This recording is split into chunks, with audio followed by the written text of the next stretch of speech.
if you don't give us $18 by midnight tonight, democracy dies. Do you want to take democracy to the gravel pit? That is what we are asking I you. was going to say, is a Republican one just that woman with a puppy going, give us some money or the puppy gets it? You know?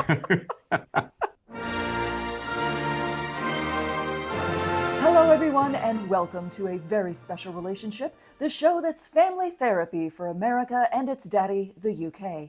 I am your host, Andrea Bridges-Smith, and with me here from the old world, it's Matt Johnston. Matt, how's it going over there? Well, Andrea, it's very much Groundhog Day here in the UK. We're still no closer to finding out when we can use our democratic vote to kick out the undemocratically elected, well, unelected Rishi Sunak out of office. And he's still doing that weird laugh thing. You remember we spoke about this was Yes. it last week? Yes. Every time he's asked when the election will be, which is just, that weird sort of laugh noising that he makes, which the more I think about it, the more I think that actually it's a stroke of genius. The noise he makes is kind of like an alarm, which no one wants to hear, right? So you don't Right. want to set it off. You're like, don't ask the question. It's just going to set off the Sunak alarm. Well, we all know that he is a strategic political genius. I heard he learned everything he knows about being awkward from Liz Truss, right? He's still not as bad as Liz Truss. Am I still going with that? At least I don't think so. Actually, maybe we've all just gotten used to how bad he actually is. See, political genius. Yes, So, exactly. as mentioned on the show from a couple of weeks ago, though, we are having local elections tomorrow. The Tories Ooh. are expected to lose about half their seats, but there are two mayoral elections that could decide Sunak's fate. Apparently, Sunak is 2 votes away from triggering a leadership election. We don't know. Ooh. We don't actually know how many votes because only one man knows, a chap called Sir Graham Brady, who's the chairman of the 1922 committee. It all gets all rather silly, but never mind. And he doesn't say anything until the required number is hit. But that magic number is, I think, 56. And it Hmm. could be hit if these two mayor candidates, Ben Halshen, who is mayor of Tees Valley, who swept the power with Boris Johnson with nearly 75% of the vote, loses, and Mm. or Andy Street, who's mayor of West Midlands, loses. As I say, both these guys are Tories. But I think Andy himself knows that his time is up because he's taken all mention of being conservative off his literature. It's a move, yes, it's a move he admits is deliberate. Now, both these guys go, I think the leadership election will be triggered, which in turn may trigger the general election. Watch this space. I mean, the excitement, the drama, the intrigue. I'm on pins and needles over here. I can't wait till we're back next week to go over the election results. Mm. One question for you. This Sir Graham Brady guy sounds like, he might just need a little bit of a hand. And you and I are pretty good writers. So I think, why don't we each write a letter, and then he'll have those two letters. We'll sign it something like Lord Turnbridge upon Featherington the 14th, or something like that, something official sounding, right? And we'll just see, maybe we can jumpstart these proceedings. What do you think? Unfortunately, it's a bit of a rookie mistake, Andrew. You get caught out at the first hurdle because it's Lord Turnbridge upon Featherington the 13th. See, Oh, damn it. we haven't quite got to the 14th. I know it's an easy mistake to make, but there we go. It would be rather awesome, wouldn't it? But yeah, in the Yeah. meantime, there is, as also mentioned previously, a by-election. But Andrew, you're going to love this. In further bad news for the Tories, one of their own, a chap called Dan Poulter, who's not really much of a big hitter in Tory circles, but he has resigned as a Tory and crossed the floor over to Labour as a protest at how the Tories are treating the NHS. Wow. Yeah, yeah. So it's just chipping away, obviously, at that huge victory that Boris Johnson got in 2019. Right. But a couple of points, if I may. He is stepping down as an MP at the next general election anyway, whenever that is. But the other point is, I am a little uncomfortable at democratically elected MPs switching party whilst in an office. I know people will say, well, you vote for the individual, not the party. Now, that's technically true, but not really how people decide to vote, is it? You kind of Right. like go, oh, we're going to go vote for the Tory guy. We're going to vote for the Labour, the Lib Dems or whatever. Yeah. So, and the other point is, how different is Keir Starmer likely to be if a Tory can go, oh, you know what? I'll just switch to Labour. It's sort of the same, right? Right, right, Yeah, it doesn't sit well, shall we say. But right. never mind this bollocks. What's going on in the US? Well, there is some late breaking news coming in just today. Our old friend Marjorie Taylor Greene, I know you're always excited when she makes an appearance, and for good reason. She has decided to go ahead and pull the trigger on the motion to vacate Speaker Mike Johnson. And she has got a whole two people supporting her. That makes three, Matt. She got three. She got a squad going on. This, I got to say, this whole thing is a win-win for people like us who like to watch Republicans set their own party on fire. If Yeah, she is successful, then her party gets to repeat the scramble of the last two speaker elections during a presidential election year, which will remind everyone of how Republicans can't govern, which, I mean, would be absolutely delicious. Let's be fair. But even if she fails, we get to watch her fail, and that's also pretty fun. Plus, the whole rest of the party has been telling her just to sit down, shut up, just shh. And she just refuses to do so. So she could find herself stripped of all power and influence after this. I wouldn't be surprised if she found herself with the primary opponent in the next election. So either she destroys her party or her party destroys her. It's good times all the way around. sure. I mean, would they deselect her effectively? Is that what you're saying? Well, what they could do is they can't quite kick her out. I mean, I guess they could, do what they did with George Santos and just be Yeah. like, we need to kick you out of office, and everybody could. I mean, that would be pretty extreme. I don't know that they'd go that far. But what's more likely to happen is the next time she's up for re-election, which I don't think is this year, but the next time she goes up for re-election, they will pay to have someone run against her, and they will give all of their money to that person.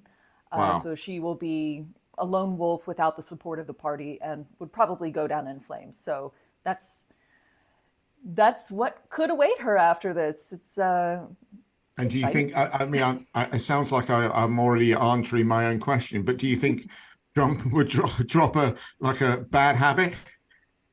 Yes, I think Okay, there given we his go. history of dropping people like bad habits, he's why not this one? To be fair, as I was saying it in my head, I'm like, what do you expect him to do? Stand by somebody? It's just not his thing, you know? Yeah. No, no, it's not his specialty at all. And speaking of people that he's not eager to stand by these days, and also in bad news for lady politicians in the US, this week we have been watching South Dakota Governor Kristi Noem commit political suicide after committing canine homicide. So she has a new book out that was supposed to improve her image at a time where she has been trying to become Trump's pick for VP. But in that book, she related the story of a puppy that annoyed her, so she took it out to a gravel pit and shot it. And No. yeah, yeah. Oh, And then, sorry. Oh, God. yes, sorry, I forget you're not American. You're not used to shootings the way we are. Um, I don't know why I'm then laughing. That's horrible. it's really, really awful. There were 100 things she could have, and should have done instead of that. And Yes. that was her response. And then, sorry, Matt, this is going to upset you even further. There was also a goat that she had that smelled bad, because most of them smell like freshly baked sugar cookies. All So right. off to the gravel pit they went. Oh. I Oh, mean, man. just I don't. This was her idea to tell people this in a book. Yes. She wrote a book willingly telling people about this. Could I ask, could she be prosecuted for this? I mean, effectively, it's what's it, inhumane, whatever, against a dog or something, you know. Animal I'm very cruelty. clear that if this was the UK, she would certainly be prosecuted.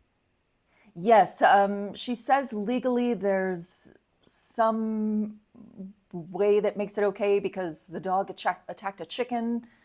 I don't know. Oh, The goat didn't do anything wrong. So I don't don't know. I hope that someone goes after her for that. She certainly Yeah. deserves it. But, everyone has been up in arms about this. I mean, people on the far right, Yeah. like Kimberly Guilfoyle, who is the president's daughter-in-law, Yeah. released a book the day that that news came out about like a little girl and her puppy, and it's a children's book, and it's like, life is so much easier when you have a friend with you, and the proceeds go to, help animals that have been, hurt by people like Kristi Noem, and it was like, yeah, I am pro Kimberly Guilfoyle. That's a weird thing to be saying. I mean, her mistake, let's be honest, clearly being a Republican, was shooting animals rather than people, I'm guessing. Yes, we are just fine with shooting people, but not animals. It's a really weird country to live in. So, honestly, I have to say she might be the one thing that is uniting this country right now. Everybody on both sides is just coming after her. She is definitely not going to be Trump's vice presidential pick after this. She just, that's over. The thing that's weird is she keeps doubling down. She says, sometimes you have to make tough decisions living on a farm. Matt, you grew up on a farm, didn't you? Yes. Okay, hands up now, because I realize that like this is not a good time to be saying this, but we used to have crows that we used to grow wheat in one of the fields, and you used to have crows to pick the wheat. So we would shoot at the crows, but not just sort of, just scare them away like a scarecrow, Right. effectively. Right. Yeah, that's a little bit different than this dog is Yeah. annoying and off Puppy? we go. Yes. And she then says, yeah, I have to make hard decisions all the time. Like I had to, shoot 3 horses like last week, and it's like, stop shooting in. Oh my God. Don't, like a gun isn't the solution to every problem. And I know that goes against America's whole deal, but I mean, come on. Well, I honestly, I thought it would be Trump overstepping the mark. But talking of the trigger happy tyrant, well, he's fired a few people, obviously, hasn't he? Is he failing to still understand how legal process and courts work? Yes, absolutely. So his trial is continuing apace. There are lots of new witnesses being called, lots of falling asleep, lots of being held in contempt for violating his gag order and being threatened with jail time if he doesn't stop. And that brings up an interesting question because he is not going to stop violating that gag order, right? Like No, no. there's no chance. He's not capable of holding his tongue. That's not a gene that occurs in his DNA. Scientists checked, it's missing. It's missing. There's a little strand of DNA. It just has a little notch cut out of it. So he's definitely going to violate this gag order again. He may have already done it. It's hard to keep up. So that begs the question of what does a jail stint look like for him? He'll have to have the Secret Service go in with him. He'll probably have to be in a cell by himself. With them, not with another inmate. He'll get all kinds of special treatment to ensure his safety. Yeah. And, I've heard that they're already making plans for this because it seems like sooner or later they're going to need this plan in place. And, can you even imagine how Trump or even Rishi Sunak would fare in jail? Yeah. Well, actually, for Rishi Sunak, I think it would be pretty straightforward. And to be fair, I think for Trump as well, they would just pay off all the crooks in prison. For Sunak, that's pretty well what he's doing on the outside of prison. So it's very straightforward, really. Same routine. Yeah. Yeah. The trouble is, I don't know that Trump can afford to pay off all those prisoners. He's running a little low on cash lately. Now, the other big news story over here has been we're having a lot of protests on college campuses all around the country, including here in Austin at the university that I attended, the University of Texas. The protesters are asking the universities to divest financially from Israel until they stop the war with Gaza. And officials who have learned absolutely nothing from the student protests during the Vietnam War have gone in with overwhelming shows of force, which only makes people feel bad for the protesters because they do kind of have a point about, hey, maybe this war isn't a good idea. Hmm. But, on the other hand, anti-Semitism has been on the rise on college campuses, and Jewish students are saying that they don't feel safe, and that is absolutely not okay. Yeah. But I don't know that having the National Guard troops brought in is going to help their situation either. So I'm curious, are you guys having these same kind of protests at your universities? I mean, not on the same scale. Obviously, there's a lot of news about over here about what's happening in American universities. Right. But let's be honest, American students protesting and being dealt with by heavy-handed police does seem a bit of a running theme when it comes to latter American history. Yeah. I'm just hoping it's, I'm hoping it's starting to calm down a bit more over there because somebody's going to get hurt seriously, I guess. Yeah, I mean, it hasn't slowed down so far, but Right. I have my fingers crossed. Classes should be wrapping up within the next couple of weeks or so. Finals are about to happen, so Hmm. maybe everybody will kind of calm down, go home for the summer, and regroup a little bit. So we'll see. Now, Matt, I want to circle back to our good old friend Lawrence Fox, and don't worry, everyone, we're not going to play the song again. I don't think either of us can handle it. So Lawrence is in the news for having to pay a big fine. So what's going on with all that? Right. Well, make sure I get this right. Lawrence Fox, as you know, is a failed musician. Well, we know that Mm-hmm. already. And Yeah. we already know he's a failed actor, despite having the pedigree of the Fox's name to call upon. James Remains of the Day and A Passage to India, to name but a few, is his dad, James Fox, that is. Right. However, Lawrence seems to have found his calling as an internet troll. The problem being the pay's not great. In fact, you're losing more than you're getting. So in 2020, Lozer, or Loser, as he's been, called more and more often, made some comment about boycotting Sainsbury's, a supermarket over here, who are providing a safe space for Black employees during Black History Month. Three individuals, Nicola Thorpe, Colin Seymour, and Simon Blake, got into a row with him about it, and Fox called the two men, gay men as it happens, paedophiles, which, as we know, is a Ooh. really old, lazy, and obviously incorrect, horribly incorrect, insulting trope. Right. Which is why he got taken to court by them and ordered Okay. to pay the two individuals £90,000 each. Mm. And much like the Tan Man Trump, Fox genuinely doesn't understand legal process and is trying to counter sue without success. One of the things being that they all called him racist. They said, "Oh, you've hurt my career," and you're like, "No, the thing that's hurt your career is how shit you are at acting." That's what's actually done it. Yeah, And so singing. they And called singing. him. Let's not forget the singing. Yeah, yeah, being really bad at that. I could have been the next John Lennon. Yeah. Anyway, Yeah. so he's going down the route of trying to appeal again. But can you imagine? Obviously, without success. But hey, it means he gets to show that the whole system is rigged, right? He keeps fighting Yes. on, fighting on. Oh, some people just don't learn. Yes, the appeals and it's all rigged. I see that particular playbook has made its way across the Atlantic from over here. That's lovely. Your democracy is about to get so much more functional with that on board. Absolutely. Yes. People love a good courtroom drama, Exactly. especially if it's real life. Yes. So, Andrea, we've spoken about cash acquired through legal process. How about we Mhm. have a look at more the flexible arrangements when it comes to political campaign funds?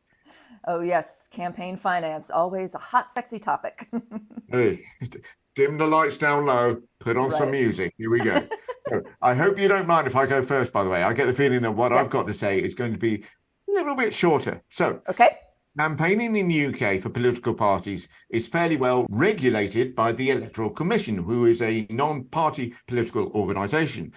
Although since 2019, basically since Boris Johnson came into power, a lot of what it does has fallen under the umbrella of the government, including campaign funding. Now, Hmm. it's fairly involved, but the takeaways are that any donation made to a party or individual of over £500 has to be declared.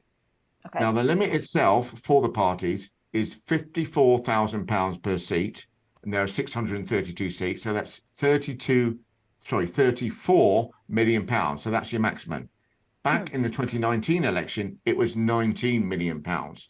But to allow for inflation, the Tory party increased it by 50 million pounds. Oh, and in I'm sure, entirely unrelated note, the Conservative Party last year received a donation from an individual called Frank Hester, who said that seeing Diane Abbott, a black MP, made him hate all black women and that she should be shot. We have spoken about this before, Andrea, but can you remember how much the donation was for? No, but I definitely remember that asshole. Well, yes, it was for £15 million, the exact difference Ah, between what it was in 2019 and what it was in 2024. So how right. about that, right? So another form of funding is paid to opposition parties through tax and is called short money. Now, this is where inflation gets complicated because while for the Tories it's meant an increase of £15 million, for the Mhm. opposition, they've had their funding cut by 19%. Still Hmm. swings and roundabouts, right? Right. So one final point is that for the government, for reasons that are too complicated for me to go into here, to use its full allocation of campaign funds, they wouldn't have to call the general election in December at the earliest, being 5 years after the last one. Something to keep an eye on. So yes, Mhm. Andrea, popcorn at the ready. Do tell me about the eye-watering sums involved in buying your vote. Sorry, I mean earning your vote in America. I think you had it right the first time. Supposedly, we have limits on what people can raise, but I don't even know if that's true at this point. There seem to be all kinds of workarounds. There's political action committees that are formed to just throw money at candidates. Hmm. We had a Supreme Court decision basically that said, "Yeah, do whatever you want." So there's rules, but I don't think anybody actually follows them. So it's just kind of a free for all. I think this year, I read somewhere, I think that the Biden campaign is going to spend like, or all the money in this year's campaign is going to add up to like $1 billion. So a Yes. little bit Wow. more than you guys. Yeah. So over here we have two different kinds of donors. So we have rich donors, and what you do is you have a fancy dinner and you invite a bunch of rich people, and they write the biggest check possible under that whatever very large dollar amount is supposed to be, and then Hmm. then they donate to a super PAC, and they also get you money. I don't know, it's complicated. And then we have what are called small dollar donors, the people like you and me. And the way that we treat those people is by emailing and texting them multiple times a day until they're driven insane. And there's nothing left for them to do but just give away all their money and move to the forest and cut their internet access so they can stop hearing about it. Just to give you some idea, yesterday I got Hmm. 5 emails and 3 text messages from various In a members day. of, in one day, from various Insane. members of the Absolutely insane. Democratic Party. Yes, I know. And every single one of them has the same tone. And I want to kind of compare and contrast our ads over here versus over there. So I want to, Okay. before I get into mine, I would like to see, do you have an ad, a political ad, an email or text or something that we can show? I'm Gosh. just curious if the tone over there is anything like what it is over here.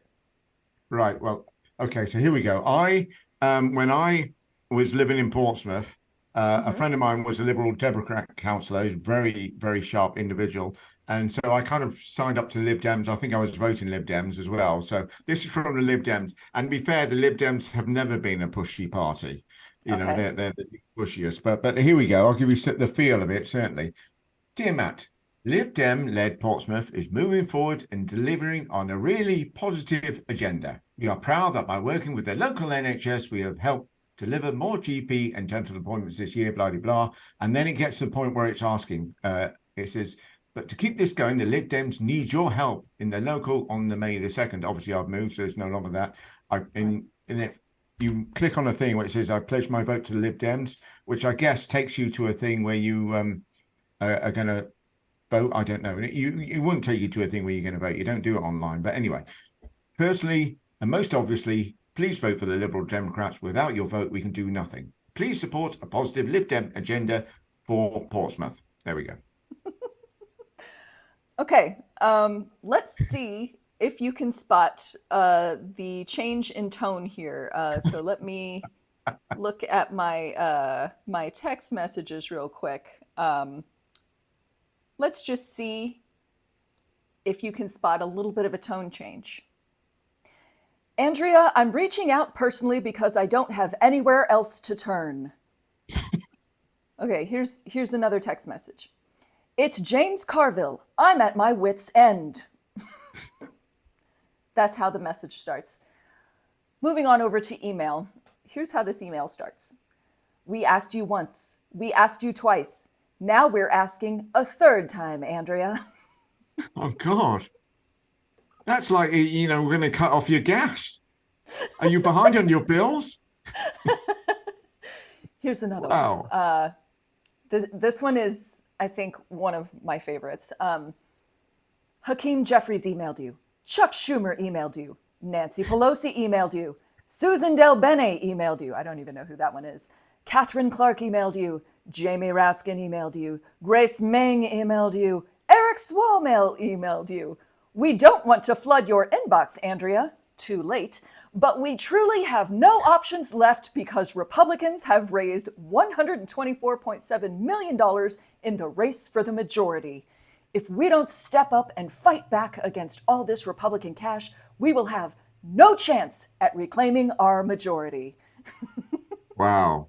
Wow. I mean, honestly, they would all be bouncing. I would block every single one of those emails coming in. And they obviously work, though, right? Because otherwise, why do them? I don't know. I was talking to somebody about this the other day because every single one of these communications is like this. None of them are like, hey, like yours was downright charming. It was like, hey, we've been doing good things and we'd like to keep doing good things. Can you send us some money? And every single one of these is like... funny enough, I was going to say, funny enough, mine never asked for money. They said, put up a poster, Really? Do support us, but they didn't specifically ask for money. Obviously, they're asking for support, they're asking for money, but they didn't sort of turn around and say all of it, sort of like, what's it? But yes, they say, do support us, put up a poster, that'd be wonderful. Share our what's it's on social media, that sort of thing. Yeah. Wow. That. Every single one of mine asks for $18. I don't know why it's $18. I don't know why it's not 10 or 20 or 5 or a nice round number. But for some reason, every single one of these emails wants me to donate $18. It's very strange. I'll leave you with this last one because this is great. Again, this is how the email starts. This is the first thing you see when you open the email. Subject line is, please, Andrea, we're pleading with you. Pleading is in all caps. And it says, don't delete this email. Don't ignore our urgent pleas. Don't give Republicans the satisfaction. Oh, God. Well, I imagine actually the Republicans must be even worse, mustn't they? Yes, they are just as bad, if not worse. It's the strangest thing. I can't see how this is a winning strategy because, first of all, it's repetitive. Like every single day, 5 times a day, our hair is on absolute fire. It's you get fatigued of that, impending annihilation message after a little while. Yeah. And, secondly, so I used to work in marketing and we would do this thing called A/B testing, right? And so you'd send out 2 messages and you'd see which one did the best. Yeah. This is just sending out the same kind of thing over and over again. I've never seen a positive one. Yes, exactly. We've gone with A and we're all in and we're done with testing. And it's, if you don't give us $18 by midnight tonight, democracy dies.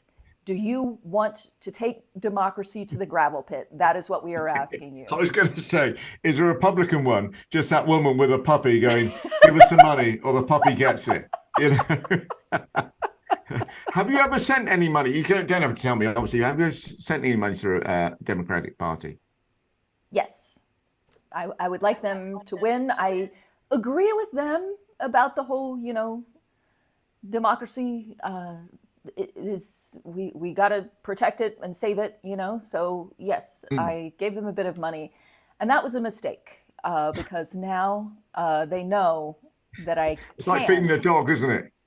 You Yes. feed a dog a little bit, you go, that'll leave me alone now. Still looking at Yeah. me. Yeah. Yes, I've Leave, got leave. a yard full of stray dogs right now, and they're all worried that democracy is about to die. So yes, that's where I'm at. Wow, that is remarkable. That's been a real eye opener. I can honestly say it's another of those things. I'm quite happy about the fact that that would be again illegal in this country. Have that level of sort of because it's harassment. There's no other word for Yes, it. it is. This Yes. email that I got from the Lib Dems is, let's have a look, April the 19th, which is, oh God, about 2 weeks ago, wasn't it, really? And is that the last time you heard from them? Last time I heard from them. Unbelievable. Obviously, don't they want to win? Don't they know democracy is going to die?